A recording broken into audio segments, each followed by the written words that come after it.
बिहार आर्यभट्ट की धरती है जिन्होंने दुनिया को गणना सिखाई, कौटिल्य की धरती है जिन्होंने अर्थशास्त्र सिखाया, और इसी धरती पर एक शख्स ऐसे भी हैं जो राजनीति में हर किस्म के गुणा भाग, हर तरह के समीकरण को न सिर्फ बुन चुके हैं बल्कि सुलझा भी चुके हैं। एक ऐसी हस्ती जो इस चुनाव से बतौर राजनेता अपना डेब्यू करने वाले हैं, जिनकी चर्चा न सिर्फ बिहार के गांव कूचे बल्कि देश के तमाम राज्यों में है। जोरदार तालियों से स्वागत करिए जन स्वराज पार्टी के नेता प्रशांत किशोर जी का। स्वागत है सर आपका, आइए। प्रशांत किशोर जी, बहुत बहुत धन्यवाद टीवी 9 भारतवर्ष के सत्ता सम्मेलन में आने के लिए। आपकी जितनी भी स्पीचेस होती है पिछले 2.5 साल में, जब भी आप सभा करते हैं, आप एक ही चीज से शुरुआत करते हैं। आप कहते हैं मैं ये नहीं कहूंगा मेरे को वोट डालो, मैं ये नहीं कहूंगा, बस इतना कहूंगा कि भाई अगर आपको गरीबी से निकलना है तो ये आपका फॉर्मूला है। फिर आप उनका टेस्ट लेते हैं। आप कहते हैं कि आप जात पे मत वोट डालिए, आप हिंदू मुस्लिम पे वोट मत डालिए, आप राम मंदिर पे वोट मत डालिए, आप 5 किलो अनाज के लिए वोट मत डालिए, आप मुफ्त के सिलेंडर के लिए वोट मत डालिए। तो वोट डालेंगे किसके लिए? वो नहीं, जो आपने बात कही सिर्फ बिहार में ही नहीं, जनरली लोकतंत्र से जो लोग जुड़े हुए हैं पूरे देश में, बहुत इंटेलिजेंट लोग भी अपना ज़्यादा समय इस बात पर लगाते हैं कि वोट किसको दिया जाए, जबकि मेरी अपनी समझ ये है कि वोट किसको दिया जाए इससे ज़्यादा महत्वपूर्ण है कि वोट किस बात के लिए दिया जाए। और उसी बात को मैं गांव देहात की भाषा में लोगों को समझाता हूं कि बिहार में आपने अपने जीवन में जिसको भी वोट दिया, तो जिस चीज के लिए आपने वोट दिया हो, चाहे आपने वोट लालू जी को दिया, नीतीश को दिया, मोदी को दिया, कांग्रेस को दिया, जिस चीज के लिए भी आपने वोट दिया वो चीज कहीं ना कहीं आपको मिली है। ये लोगों का पहला होता है कि वोट किसको दिया जाए, किस पर भरोसा किया जाए। लोकतंत्र में इतनी अच्छी व्यवस्था है कि आपको भरोसा करने की जरूरत ही नहीं है। आप अपना विषय ठीक चुन लीजिए और जो उस समय में अच्छा, समय काल में अच्छा लगे उसको वोट दे दीजिए। ज्यादातर संभावना है कि वो काम आपका हो जाएगा। और मैं बिहार के नजरिए से गिनवाता हूं कि भाई अगर आपने 5 किलो अनाज के लिए वोट दिया है मोदी जी को, तो बिहार में चाहे किसी की सत्ता हो, बिहार में चाहे जितना भी भ्रष्टाचार हो, 4 किलो अनाज तो मिल रहा है। 1 किलो चोरी होता है, भ्रष्टाचार की भेंट चढ़ता है, लेकिन लोगों को 4 किलो अनाज मिल रहा है। लोगों ने यहां पर लालू जी को वोट दिया। लालू जी के लोग यहां आएंगे, कहेंगे कि हमको लालू जी ने यहां गरीबों को सम्मान दिया, आवाज दिया। तो मैं तो मन से उनका विरोधी होने के, राजनीतिक विरोधी होने के बाद भी कहता हूं कि भाई लालू जी को अगर आपने गरीबों के, वंचितों के आवाज और सम्मान के लिए वोट दिया, तो लालू जी की राज में गरीबों को सम्मान और आवाज मिली। बिहार की राजनीति को जो समझते हैं वो जानते हैं इस बात को। भले ही ये अलग बात है कि जिन वर्गों को लालू जी ने आवाज दिया उनको पढ़ाई की व्यवस्था नहीं की, उनके लिए पूंजी जमीन की व्यवस्था नहीं की, उनको रोजी रोजगार नहीं दिया, लेकिन आवाज तो जरूर दिया। इसी तरह लोगों ने अगर नीतीश कुमार को वोट दिया बिजली के लिए कि बिहार में बिजली, पानी, सड़क की स्थिति सुधरनी चाहिए, तो बिहार में चाहे जो स्थिति हो, जब नीतीश जी 2005 में मुख्यमंत्री बने तो भी बिहार देश का सबसे गरीब और पिछड़ा राज्य था, और आज भी देश का सबसे गरीब और पिछड़ा राज्य है। लेकिन बिहार में घर घर बिजली आ गई क्योंकि लोगों ने बिजली के लिए वोट दिया, लोगों ने सिलेंडर के लिए वोट दिया, तो इसी बिहार में घर घर सिलेंडर बंट गया। लोगों ने मोदी जी का भाषण सुन के वोट दिया कि मोदी जी ने गुजरात में बड़ा विकास किया है, तो भाई गुजरात में विकास हो रहा है, जितना पहले हो रहा था उससे तेजी से हो रहा है।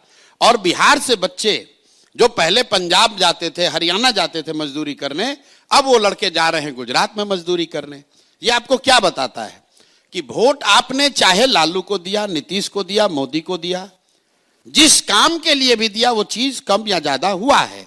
अगर पूरे राज्य में लोगों ने अयोध्या में मंदिर बनाने के लिए वोट दिया तो मंदिर बन गया। बिहार के गांव की स्थिति चाहे कुछ भी हो, यहां पर फैक्ट्री लगे ना लगे, हम लोग के वोट की ताकत से अयोध्या में मंदिर बन गया। और साथ में मैं लोगों से यह भी पूछता हूं कि आप बताओ कि क्या आपने कभी किसी भी नेता को अपने बच्चों के पढ़ाई रोजगार के लिए वोट दिया है? तो आज तक 2.5-3 बरस के मेरे अपने जर्नी में बिहार में किसी व्यक्ति ने नहीं कहा है कि हमने अपने बच्चों के पढ़ाई रोजगार के लिए वोट दिया है। तो मैं ये बता रहा हूं कि भाई जिस चीज के लिए वोट दिए वो मिला, जिस चीज के लिए वोट नहीं दे रहे वो नहीं मिल रहा है।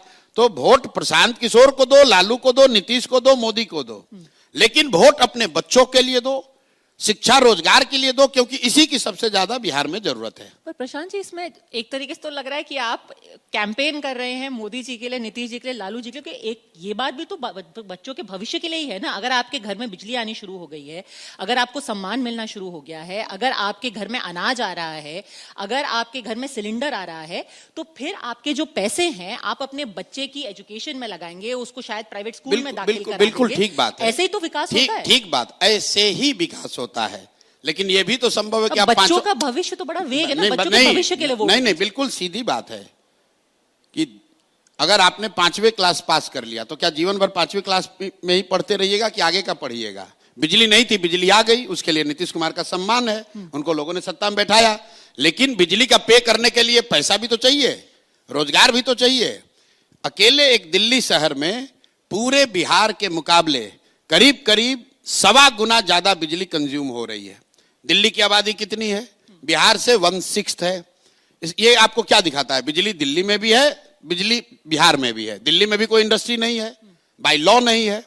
लोग अपना बिजली का इतना कंज्यूम कर रहे हैं या कंज्यूम कर पा रहे हैं क्योंकि उनके पास पैसा है। बिहार में अगर बिजली आ भी गई है तो एक बल्ब का पैसा देने के लिए भी लोगों के पास पैसा नहीं है।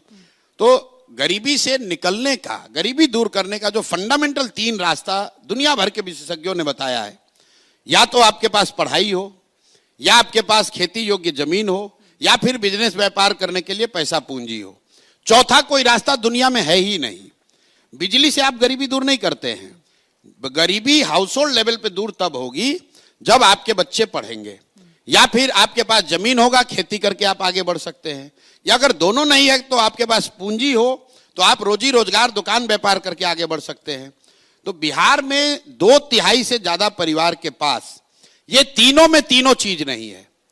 पढ़ने की व्यवस्था नहीं है यहां लोगों के पास, और खेती का आलम यह है कि 30-35 बरस से सामाजिक न्याय और समाजवाद की राजनीति होने के बाद बिहार में 60%, यह आंकड़ा याद रखिए, टू बी प्रिसाइज 57% लोग भूमिहीन हैं।